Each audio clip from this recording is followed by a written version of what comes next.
Buen día, República Oriental del Uruguay, espero te encuentres bien. Iniciando esta jornada del día martes, 24 de octubre del año 2023, desde CX30, Radio Nacional, 11:30 por aire, radionacional.com.uy, por internet para el mundo. Tenés la aplicación La 30 también, por supuesto. Estamos en Facebook. Este programa se llama Con una pregunta. ¿En dónde estamos? Esa es la pregunta que se convierte en este programa de lunes a viernes.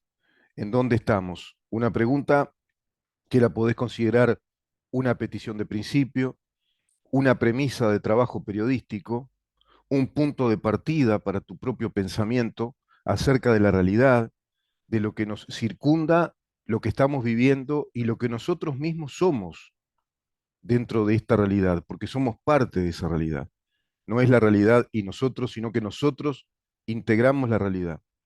Esa realidad que nos abate muchísimo en estos tiempos, una realidad compleja, por momentos muy violenta, y me refiero a una realidad violenta en lo social, en lo económico, en lo político. Y desde lo político se violenta muchísimo a la sociedad con determinados discursos y con determinadas actitudes. Observo, digamos que parciales análisis, con aciertos parciales respecto a lo que va sucediendo en la República Argentina, incluso los míos, porque en ciertos aciertos, digamos que uno sigue revisando la política argentina, sigo atendiendo a la prensa especializada argentina y seguimos descubriendo cosas que no sabíamos, precisamente por eso descubrimos, seguimos descubriendo cosas. Y seguimos también analizando detalles, pormenores respecto a esa cantidad o cascada de datos de la realidad argentina que tenemos que analizar. El comportamiento de la sociedad argentina en el voto, el comportamiento de la sociedad argentina en líneas generales, cómo está viviendo Argentina hace décadas. Y hay un fenómeno muy particular, el peronismo. El peronismo es un fenómeno digno de ser analizado en universidades del mundo como un ejemplo, yo te diría, particular y de laboratorio en cuanto a los procesos políticos de lo que hoy ciertos analistas llaman los populismos. Pero creo yo que decir populismo es agotarse en una expresión genérica que pretende plantearse en una taxonomía de análisis político como lo antagónico de lo republicano, lo populista como lo que está reñido con los principios de gobiernos republicanos que deberán ceñirse al orden jurídico de un Estado de Derecho. El Estado de Derecho, todos sabemos, los que siguen este programa, es ese conjunto de normas, esa legalidad, esas leyes que están ordenadas de acuerdo a la Constitución de la República, que es la que mandata, la que prescribe o establece las líneas generales de ese ordenamiento jurídico. Ese ordenamiento jurídico da garantías, es evidentemente el Estado de Derecho un Estado de igualdad ante la ley, de separación de poderes con funciones muy específicas, independientes uno de los otros, pero a su vez con un control, con un check and balance, como dicen los anglosajones, con un sistema de contralor de poderes, poder ejecutivo, poder legislativo, el poder judicial. Tres poderes fundamentales en sus funciones, que son las funciones primarias del Estado. Eso debe funcionar ajustado a derecho, dándonos las garantías, reconociendo nuestras libertades individuales, nuestras calidades de ciudadanos y ser tratados todos por igual en nuestros derechos y en nuestras obligaciones. Con gobiernos que vengan a cumplir con políticas de Estado establecidas en la Constitución y agregar políticas públicas en consonancia con esas políticas de Estado, vale decir, legislar de acuerdo a la Constitución, con los mecanismos adecuados, con los mecanismos que establece la Constitución de cada país. Eso sería la contradicción más grande, los gobiernos republicanos democráticos versus gobiernos populistas. Los gobiernos populistas, por lo general, son gobiernos que tienden a desarrollar un modelo socioeconómico muy volcado al socialismo, muy volcado al socialismo. Y eso es lo que tiene Argentina. Y en el modelo peronista, digamos que en la estratificación política del poder se da un modelo fascista más bien. Incluso Perón toma del modelo de Mussolini, toma ese modelo y va a cooptar a los sindicatos y los va a construir como sindicatos prebendarios carterizados al gobierno de Perón. Y eso se va a continuar en toda esa línea de tiempo desde el primer Perón a la fecha en Argentina, construyendo un ADN que no solo es un ADN político, sino que es un ADN de cultura política y de cultura social. Eso a su vez ha permeado a que todas las líneas de pensamiento revolucionario del marxismo cultural que se irradia desde el Foro de San Pablo y al cual está integrado el kirchnerismo, Foro de San Pablo que integra vivamente Cristina Fernández de Kirchner, que integra la Cámpora y que integran varios miembros del Partido Justicialista o llamados los peronistas, y que inclusive Sergio Massa vinculado a eso, detrás de bambalinas tiene toda esa estructura también, como tiene por supuesto el poder político del cual aún sale, digamos, airosa, sale exitosa la propia Cristina Fernández de Kirchner tras bambalinas de este primer triunfo de Sergio Massa en esta primera vuelta del balotaje. Dicho esto, tenemos que ver entonces que Argentina está sometida al imperio de un ADN de cultura política, de cultura ciudadana, incluso si vos querés llamarlo así, o de cultura social, que tiene que ver con los sindicatos mafiosos muy poderosos, carterizados al Estado a través de los gobiernos que sucesivamente legitiman las negociaciones con esos sindicatos. Esos sindicatos permean a su vez en las empresas. Muchos sindicalistas a su vez son empresarios, juegan a dos bandas, juegan algo así a construir fácticamente monopolios compartidos en ámbitos económicos muy fuertes de Argentina. El ámbito empresarial, por supuesto, permeado también por esas mafias sindicales, prebendarios del Estado a través del engarce con los gobiernos que suscitan políticas que tienen que ver con esas negociaciones entre empresarios, sindicatos y el Estado.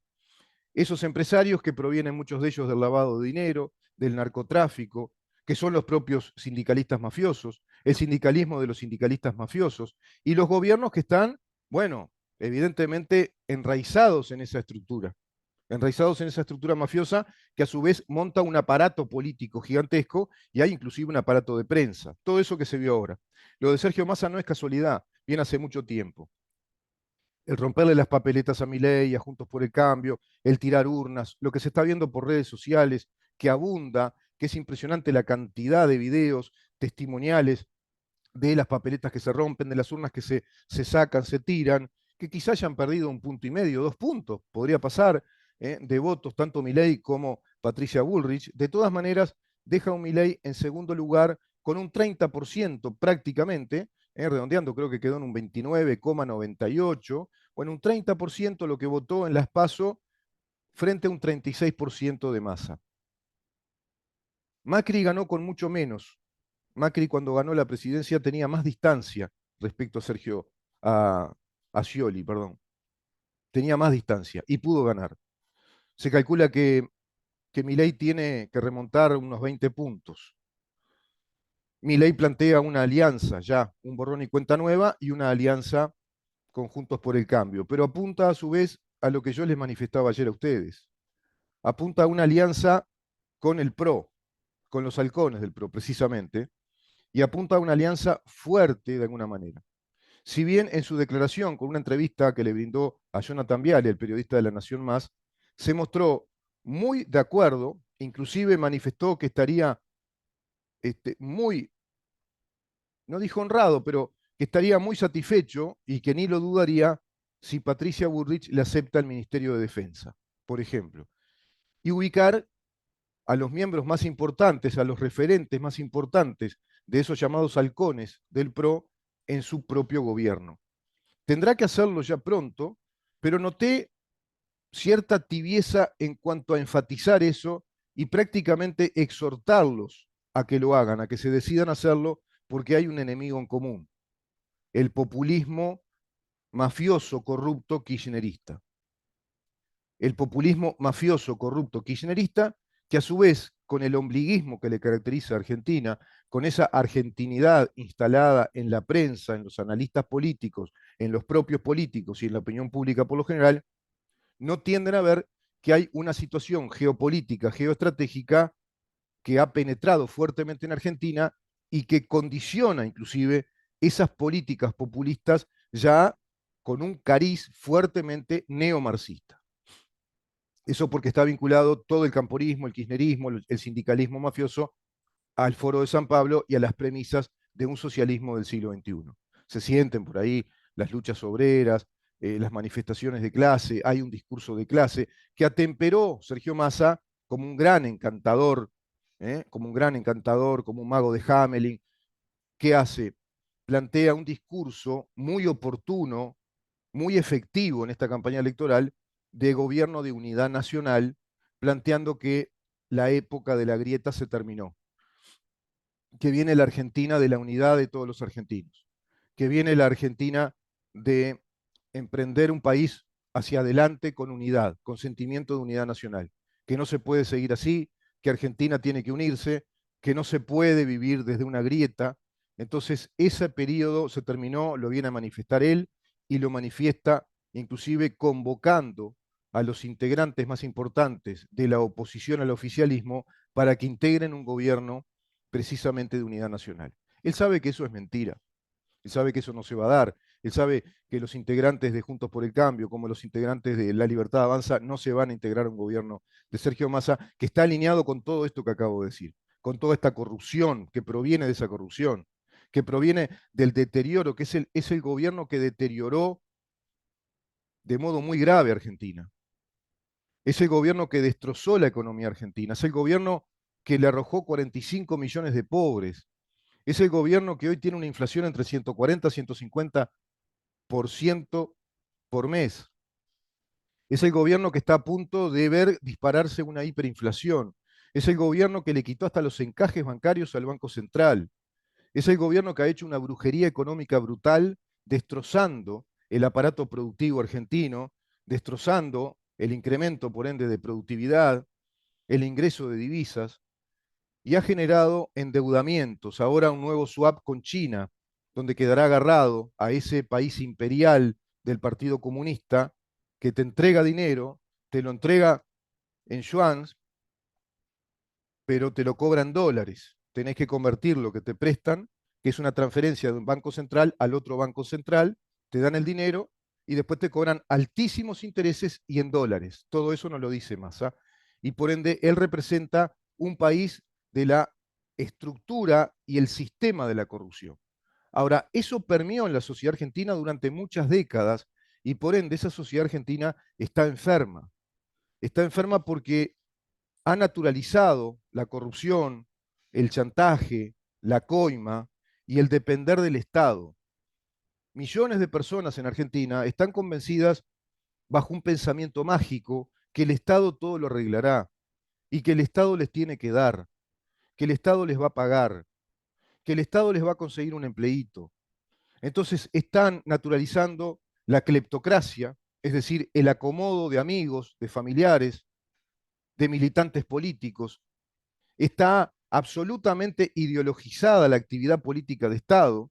Tienen que ser, por supuesto que militantes, punteros políticos, cuadros militantes de ese camporismo, de ese peronismo radical, que te repito, es algo así como la versión argentina del neomarxismo, el marxismo cultural ya instalado en estas últimas décadas, digamos que en una alquimia con el peronismo más tradicional, porque incluso el peronismo tradicional se apartó de esta línea ya agresivamente neomarxista. ¿En dónde la detectás rápidamente? En sus políticas de género, fuertemente, digamos, instaladas en Argentina, en la corrupción de la justicia, con una Cristina Fernández de Kirchner que plantea que en verdad el poder legislativo es una rémora del siglo XVIII, que es una especie de carreta, que no sirve, que el poder judicial tendría que estar en manos del poder ejecutivo. ¿Se dan cuenta? Todo eso es de un perfil fortísimamente marxista, de un gobierno socialista ya de corte marxista. El lenguaje inclusivo, con el cual se dirige Sergio Massa y todos los integrantes de este nuevo movimiento masista, el lenguaje inclusivo permanente.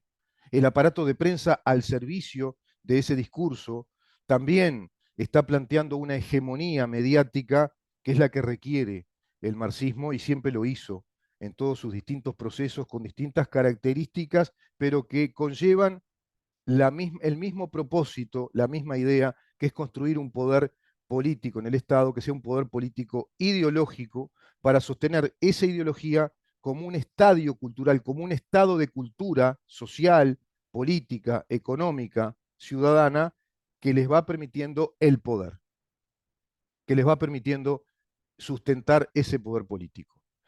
Vamos a dejar por acá, porque creo que vamos a recibir a los diputados Schipani y Gianoli, da para mucho. Tengo para hacerle críticas a una editorial que acá se me manda, que dicen, contundente editorial del Washington Post sobre la situación de la Argentina. Bueno, de contundente yo diría que a medias, contundente porque se olvida de una parte muy importante. Y por eso te decía que hay mucho analista que sigue mostrando confusión respecto a este fenómeno argentino muy complejo, que creo yo es un fenómeno de laboratorio para atender muy bien respecto a los perjuicios, pero enormes, profundísimos, que llegan a penetrar el ADN de una sociedad, que llegan a penetrar toda la idiosincrasia de una sociedad y que se proyectan en el tiempo. No solo se extienden territorialmente en un país, sino que se extienden, se expanden a través del tiempo. ¿Y cómo desmontás todo eso? No es tan fácil. Sin embargo, la crisis, la tragedia se plantea. Porque si todos fueran indolentemente aceptadores y naturalizadores de la corrupción, de la barbarie política, de la cleptocracia, de las mafias, sería un país indolente, adormecido, hipnotizado, que no experimentaría de alguna manera la tragedia. Pero la tragedia la experimenta y en carne viva, y está experimentando un momento de cruce de caminos, un momento intensamente trágico en su historia, en la historia como país, en su historia como nación, en su historia política, en su historia como Estado de Derecho, en su historia como república. Está en un momento realmente crucial la República Argentina, experimentando un drama intenso, una tragedia. Una tragedia. ¿Por qué? Porque un gran sector de la población, un 54% en este rango electoral del 74, le dijo que no a todo esto que yo analicé hace un rato. Le dijo que no a la corrupción, a la cleptocracia, a la patología política, a la patología social, a lo prebendario, al chantaje, a la extorsión, a la violencia, al lavado de dinero, al narcotráfico organizado en el poder, a los sindicatos mafiosos. Un 54% le dijo que no, pero ese arco electoral está partido en tres y los que integran esa oposición al oficialismo cometieron el grave error de entrar en cortocircuito, fraccionando a esos 2/3 de los votantes, discutiendo y peleando entre ellos, rompiendo puentes, lo que ahora intenta arreglar, remedar el candidato que quedó, que es precisamente Javier Milei. Vamos a una pausa y continuamos.